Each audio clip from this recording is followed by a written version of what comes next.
We don't know yet what the Patriots' initial response is internally to this, Tom? Have not gotten a comment yet. My suspicion is, just based on covering them for so long and knowing how they feel about trying to adhere to the letter of the law, honestly, and people, I'm telling you, I'm sure people are like, yeah, right. They don't want to invite the poop storm with the league. So let me ask you, Rich. Yeah. Covered this league as much as I have and been around the players.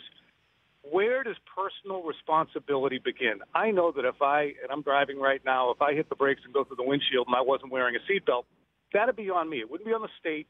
It wouldn't be on the cops. It wouldn't be on my insurance company. That would be on me. I feel that with head trauma or dings that are, guys not laid out, it feels like he's in a fog. He's got to have the personal responsibility to say that he doesn't. And if he does not, unfortunately, it's on him. Oh, I agree, Tom. And I said, that it's not just a culture change that the league has gone through or is still going through, the throes of going through that. There's no question about that there's got to be some sort of epiphany, not only on the part of players, but on the part of fans. Because one day, because we're all talking about this, and the number of times I hear from fans saying, well, the league doesn't care about concussions and I'm turning it off. I don't want to watch it because they think that there's some sort of hypocrisy that's going on right now. That one day, what happens in a championship game if a quarterback gets hit in the head and suddenly comes running off and basically says to the doctor, I feel woozy, I can't go back in? What happens? Because I'm concerned about and then in the post-game press conference, what happened? Well, I took myself out because I'm concerned about the after effects of this. Fans would go crazy too. So I mean, we're at all levels. We're living in an interesting time, Tom. We are, because I think that a lot of folks would applaud that and applaud that player's courage. And I think other folks would say, well, he was in the post-game press conference, or he was able to talk 3 days later, or he went to the Super Bowl after party. How bad off could he have been? And that's the thing with concussions. It's such, from Mike Webster to Dave Duerson to Junior Seau, who never had a reported concussion because it was a different era in the NFL, and they weren't cognizant, or actually were, but weren't telling the players.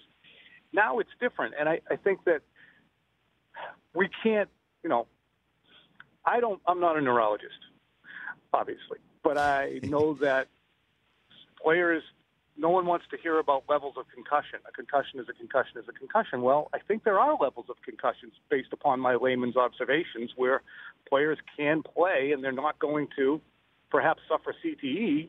Again, this is probably irresponsible on my part as an English major. But are they all created equal? Can a player play through a fog or a ding or a buzz and not suffer the after effects where he ends up with ALS? Probably. But I think what Tom Brady needs to do at this juncture, regardless, is either he comes out and says, yeah, I think that my wife was mistaken. I've never suffered a concussion, and that was inaccurate. Or say, there are times when I've had head trauma, and I'm not suggesting that anyone ever stay away from their protocols. There's ways that I've self-administered to myself. But no one's more influential in New England right now than Tom Brady. Whether it's a soccer player, a peewee football player, a kid on a bike riding down the street who happens to fall off and bang his helmeted head. The notion of playing through it or administering to yourself has got to be a complete anachronism. And I think that it would behoove Tom to state that. He's 40. He has the ability to make his own decisions, but he should say that, just like anybody driving without a seatbelt, if he did make that decision, has to say that that's a decision I made and I know it's stupid, but that's how I did it. The Rich Eisen Show, weekdays at noon Eastern on radio stations across the country and audience. If you like that, please download our app. There's lots of fun things there other than just more of the videos you just saw. You can call us from the app. You can email us from the app. Just download it. Trust me, you'll enjoy it.